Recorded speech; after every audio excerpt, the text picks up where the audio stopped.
What's up, everybody? It's me, the guy with the tie. I took my rings off so I don't look so girly. Whatever. I decided to review the Buddy Baker's Grey Ghost. It's not a 1980s Oldsmobile, but the 1980 winner. It's an Oldsmobile 442, built between, I think it's a later era one, so 77, 78. And it's made by JR Models. This company has caught a lot of flack.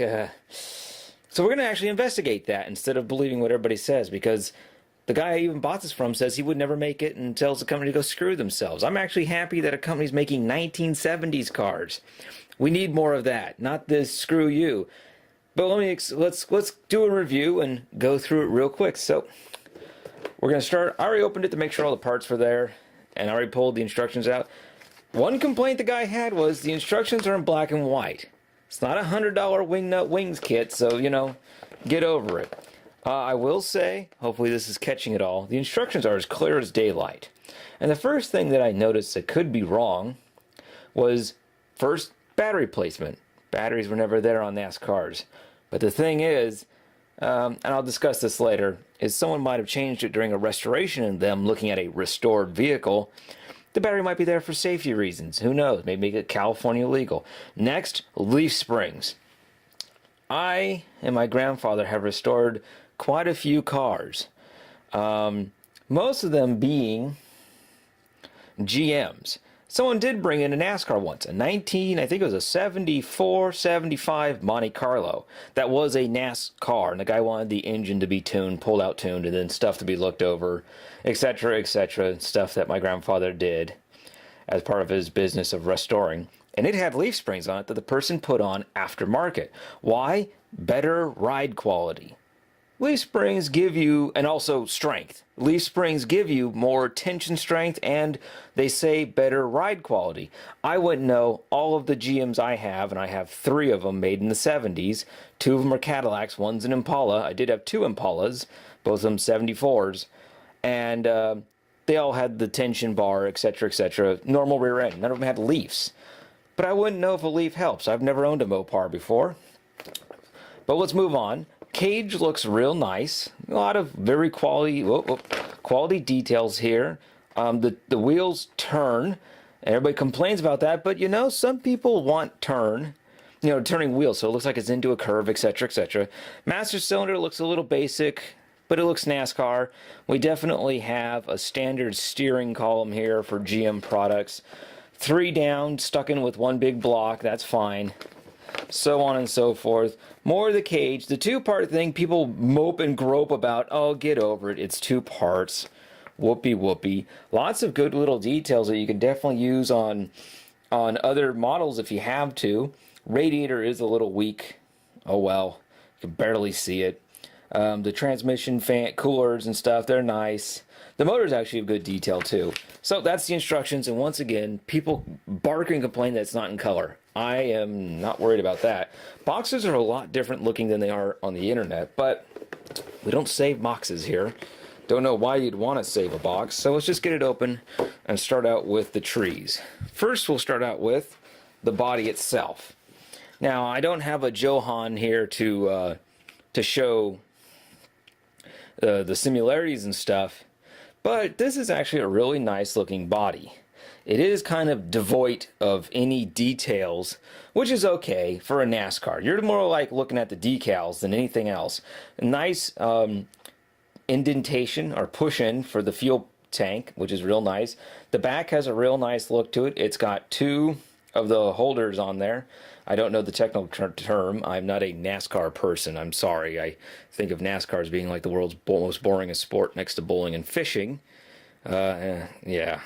But it doesn't matter. I'm not going to talk smack about it. I really like the older NASCARs, particularly 60s and 70s, just because it got into this weird era with weird colors, yet they won't make decals for them, so I'm just going to be out and stuck.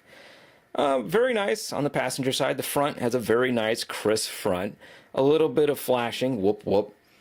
I'm not too worried about it because I've worked on resin kits, R&R in particular, that are much worse than this. These are a little bit more rounded than I think they're supposed to be, but that's just a little detail that I don't think is going to make much of a difference. So overall, the body is very nice looking. I don't see any noticeable issues. People say there's a lot of pinholes. Oh, you mask those pinholes up, guys. We haven't built a model kit yet that didn't have that issue. Come on. So next up, we're going to come with the first thing I do have an issue with, but it's minimalistic. That is the chrome parts. So we have, of course, the grill, and it's actually really nice. We have the air cleaner, the carburetor, the 2 valve covers, the vents for the valve covers. Once again, don't really know the name of those. Shifter, this piece of chrome here. Oh, it's the wing. We got the wing here. Sorry, I didn't even turn it over yet. Like I said, it's kind of a live review. We got these wheels, which are very interesting. I think these are later era wheels, though. It is something people gripe about, but I think you can just ignore it. I mean, I got over it immediately. So we have the bumpers, and this back bumper is pretty big for an Oldsmobile. It looks more like a Monte Carlo style bumper, but you know, made for NASCAR, they did have bigger bumpers. The picture shows them. I looked at a lot of pictures. But here we go. The first thing I have to complain about. I have restored a handful of late 70s Oldsmobile Cutlasses. These are supposed to have 2 holes in it. They say that NASCAR had them patch it, but there should be a patch mark on there with a bunch of little bolts. That'd be really nice little detail that most, if not all, late era Oldsmobiles from the 70s had, if not open altogether. I've seen pictures of them open altogether. You can drill that out or put a piece of plating on there. That's as easy as snot, but that is my one gripe with the chrome, is the fact that it's missing those holes there that Oldsmobiles all had. Next, we get to the glass. The glass is still in its plastic, but you can see it's got a real nice detail windshield. And, of course, the back window as well, or, you know, as they say in my country, these are windscreens. They're actually real nice and crisp. The scratches you see are not on the glass, but on the plastic that's protecting it. I'll pull these out when I feel like building this, because I'm still on the fritz of, should I build this or should I not? I think it'd be a fun build, so I'm not too concerned about it. So now we get to the first, that's right, the first sprue. So there is one thing that is obvious to me that people gripe a lot about. Look at the size of this transmission hump. It's huge. In real life, I don't believe it would have been this big. I've seen pictures and it looks smaller too. The thing is, though, as I've said before, is that the car that they probably modeled this after had this put in for safety reasons. Transmission might blow up on you. NASCAR in 1977 or whatever you want to call this car racing in, would have probably not cared. And this would have been a thin little piece where if the transmission blew up, you had to send a piece into your cabin. Probably wouldn't kill you, but still. But this is huge. Look at the size of it. People gripe that this is too big. Naturally, I can ignore it. I could care less. But if I were a perfectionist, which I also am, but once again, not for NASCARs, but other cars. But if I was a perfectionist, this would definitely irritate me. This would force me to buy the MPC or Round 2 Pepsi Cola Chevelle to actually get the right hump in here. And then I'd have to use all of it because this is in 2 parts. Now, people bark and complain it's in 2 parts. I think it's mildly genius. Why? This frame is now universal. Of course, they need to change this, but it's universal for all of their future NASCARs. If we look on this one, there's a little pinhole right there. Yeah, you can see it. That little pinhole goes into one of these 4 little holes down here. So what does that mean? That means that this is adjustable for cars such as the Magnum, and also could be shrunk down for cars like the Chevelle, which were much smaller, well, not much smaller, but smaller than the Cutlasses and the Monte Carlos. Not by a lot, but still maybe 1 rung. Whilst the Cordobas that were ran in this era and the Magnums that were ran in this era, not including the Fords, I don't know much about the Fords, but the Fords of this era, they would have had probably longer wheelbases for the poor saps that got a Cordoba. Even though I'd really like to make a Cordoba NASCAR. That would be really nice. So let's move beyond this hump and look at the other pieces. We have the rear piece here, which is very nicely detailed, but it has these pinholes. Oh my goodness, what's with these pinholes? There's 1, 2, 3, 4, 5, 6, 7, 8, 9, 10, 11, 12, 13, 14, 15, 16, 17 Really? Yeah, 17 visible pinholes. As you can see when I move it like this, you can see them all with the shadow. That's very upsetting. As a curbside, it's fine. A perfectionist like me, well, let's not even talk about the pinholes down in this one. Oh my goodness, 1, 2, 3, 4, 5, 6, 7, 8, 9, 10, 11, 12. Ah. None inside though. It's a curbside model. Again, we have these wheels that look like late era, but you know, I can live with that. I think everybody could live with that. So let's look beyond that. The dash, on the other hand, is very nice and crisp. Do like that. So we're going to put this piece right here, right out of picture. Huh. So we now have this sprue. This sprue contains motor pieces, and it looks like inside the motor bay parts in general, including headers down here. The headers look nice. They're thin. I like that. They're not bulky. It's a nice. We got the exhaust system that came out the side right here. We got the pan. Somehow they're still putting a hole in them. Gosh darn it, guys. We got this transmission cooler pan that feels like it's for an automatic transmission, but it's not an automatic transmission. We got the radiator. That's kind of sad. Like I said, it's just a big hole on the opposing side. There's the radiator, though. We got the, what do we got here? We got like the oil filter, master cylinder, steering box, transmission cooler, another motor piece, a starter. I don't know what that is. Down here it looks like the alternator and some interior parts right here. Sorry I'm going off camera. I'm trying to multitask and I'm really bad at it. All those parts do look really nice and crisp. So let's get now to the motor. The motor's transmission is, as they said, really big and odd. I don't know what it's going for. It's an automatic transmission that's not automatic. Or maybe it is. I don't know. It's a very confusing configuration. I'll have to look up more on that. So many people gripe about it. It's like, no right answers. There's those leaf springs that someone probably put on their car aftermarket, so it'd have a better ride and also give her a stiffer suspension, making it easier to drive at high speeds for like shows. Over here we got shocks, which are actually pretty nice and detailed. The battery's actually real nice too. We got what looks like the housing for the front of the engine. We got the 3 pedals, which have pinholes in them. Steering wheel is actually nice and crisp. Gotta give them to that. The fuel tank looks nice too. We got here the 3 for the motor, which has actually got some really nice details. If you look right there, oh, if you can focus, then I'm going to go back here. You can see that it's got all the teeth for the alternator, which is actually a real nice little detail. And over here on this side, we have both sections of the rear end along with the housing for it. I'll put this piece down right here. All pretty nice. Next piece we got coming is more, looks like chassis pieces. Got a water pump here. Well, yeah, these all look like chassis pieces. This right here is the distributor cap. We have those steering wheels, which are real nice. The whole front end kind of looks Chrysler-y, but I believe it's just a NASCAR standard front end. We got some hose lines here for the radiator. And over here we have the very nice and thin, and I do enjoy this, thin, nice steering tie rod. Got to remember all these parts and pieces. So we're going to put that down there. We're almost done. Don't worry about it.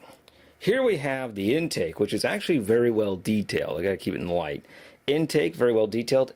Looks like interior cage parts along with the very blank but realistic firewall.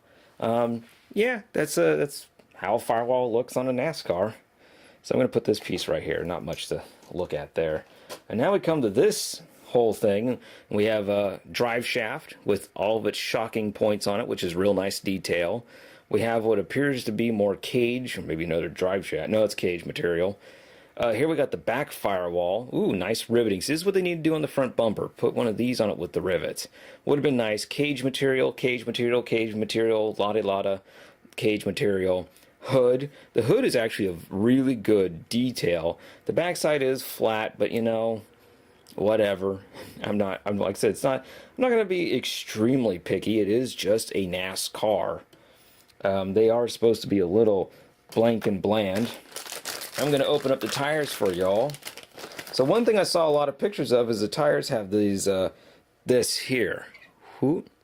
Yeah, you can, let me get the light. Let me bring the light over here, actually. It is a mobile light. There we go. Focus, darn it. But you can see all the tires, let me get them all aligned, have this pinhole in them. This is from extruding. The tires are real nice, so I'd suggest just putting that to the back, and if you can. I think these are, yeah, these are universal for both sides. Put that into the back if you can, and you'll be just as right as rain. I don't understand why, but I don't ask questions. They are really nice, quality, detailed wheels. It's just a shame that that is what they came to. And last but not least, we have the gold, and that is these decals. And these decals are really nice. They are of high quality. They feel good. They even come with good old Speedo decals right there. Those speedometer decals are a real nice added touch. So, with all that being said for this quick little review, let me put the decals back. I'm not going to make this into the Gray Ghost. It is a nice car. So I want to talk about why there probably is so many issues that we see. For starters, the issues come from the fact that this is their first car. We should support them and you know, as the old saying goes, I'm an Irishman, so the old saying goes, if you gripe about somebody's problems but don't care to help fix them, you're as much as they are in the understanding of the issue. And that is a lack of it. Do they need to fix some things? Yes. Are there things that we need to live with? Yes. The pinholes, though they look bad, I've dealt with worse. We've just gotten back from all of us modelers, we've just gotten back from the fact that Revell just killed themselves. Literally shot themselves in the foot. And yesterday I had a meeting with one of my friends to talk about the ending of Revell Germany, and I say that very lightly. He is a major sponsor for them, and he is extremely upset of what's happened because everybody's gotten screwed with this deal, and Revell Germany is going to be on the fritz for a while. Not saying that in a stupid way, as in fritzes and they're German, but you understand. This company coming up and now building a 1970s race car, and then in the future now have other 70s cars in their lineup, we should probably try to support them. Everyone keeps telling me that first impressions are last impressions. If you would have met my family with their first impressions, you would have hated their face. Believe me, the more you get to know somebody, the better it is. I'm going to give them the benefit of doubt, and just imagine that a large sum of money has gone into creating this kit, and as of coming close to the summer of 2018, they probably had a gun pointed at their head telling them, you need to get this out now, or we're going to stop supporting you. This is a truthful statement that happens to a lot of companies. They probably need to somewhat rush it out, so things that they are still trying to perfect didn't get perfected, though I feel the kit is actually really strong. It needs probably a couple more months worth of work, and once again, as I just said, I don't think they had a couple more months. They had what was given to them, and they were told that is it. Nothing more. And that is sometimes a sad point to look at, but let's just hope that their next kit gets better, and as it goes on, their kits become better and better. I bought R&R resin kits when they first came out for 60 or 70 bucks, and they sucked. I've built them, and they came out real nice and award-winning. Well, I won't say award-winning, they got seconds and thirds, but, you know, they got medals for these ugly station wagons, but still, when it came down to it, you could still work it, and yet it cost double this. And it came with half of this. No tires, no wheels, no windows.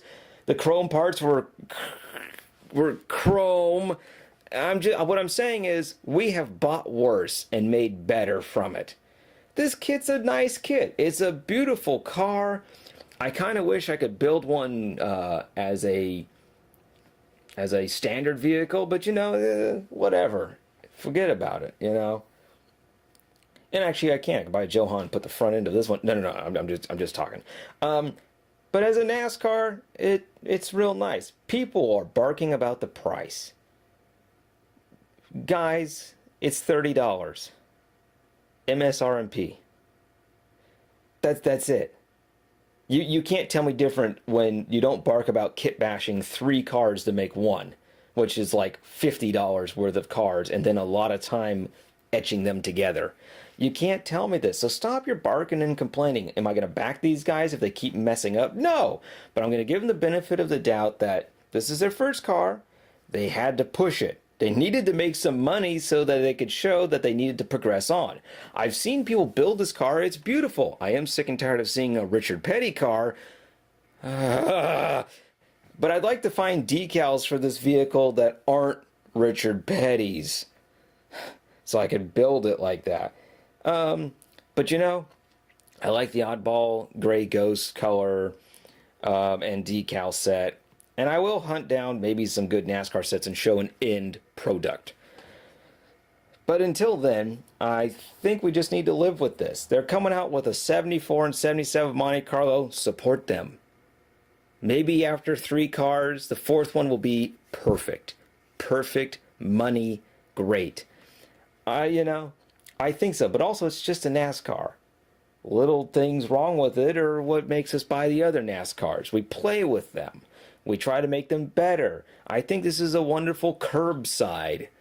You know, not one to show off great detail, but one to show off good detail. Like I said, the R&R kits. It's a second place.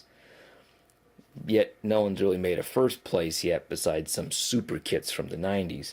So yes, in my all-out grading of just looking at it, and I'll talk about it after it gets built, I give this thing a A-.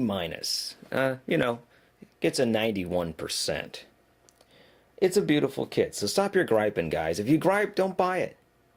If you think he's wrong, tell him what's wrong without threatening his life. For God's sakes, I've been on these forums. This guy needs to suck it. Yeah. Stop it. Stop it. Don't complain. Just say what's wrong. But don't just hammer him out. Because the next thing and the last thing I want to say before I leave, I've seen a couple NASCARs in real life that are old that were restored. I saw a 74 Buick Century that was restored.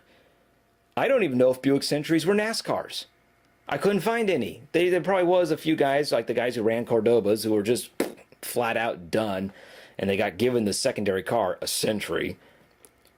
But it had leaf springs, just like the Monte Carlo that we had to do work on. Why? Because the owner chose that. And of course, like with this big old piece here, the guy who restored this car that they got to look at might have done that for A, an automatic transmission that wasn't the original style, or B, safety, maybe even sound. There might have been Densoning in there to prevent sound from coming in because he wanted to hear himself talk. You know, these cars are loud.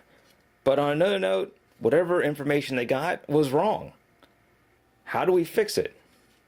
Well, the best way to fix it is take a picture of a real one and go, that would it look like. And you don't need to send it like a condescending jerk. You can send it like a human being. Like I said, I read all your guys' comments. If I ever meet up with any of you guys, I don't know if I could have a conversation with you. You sound like a jerk, just complaining and complaining. Grow up or die. Pick your choice. But beyond that, don't gripe, build it, have fun. You're not here. The judges aren't going to stare in there and go, that's the wrong size. You got to be kidding me. The judges they might be lunatics, but they're not that good. All right, beyond that, and that's just my griping to the people who gripe, because I just don't like hearing people complain to the point that they want the guy to die and leave. I am so happy someone is still building model kits. Oh my goodness. Just be happy, guys. Be happy. And don't talk about computers. They're not perfect. All right. That all said, I'm going to build this kit. So beyond that, God bless, take care, and I'll catch you all next time.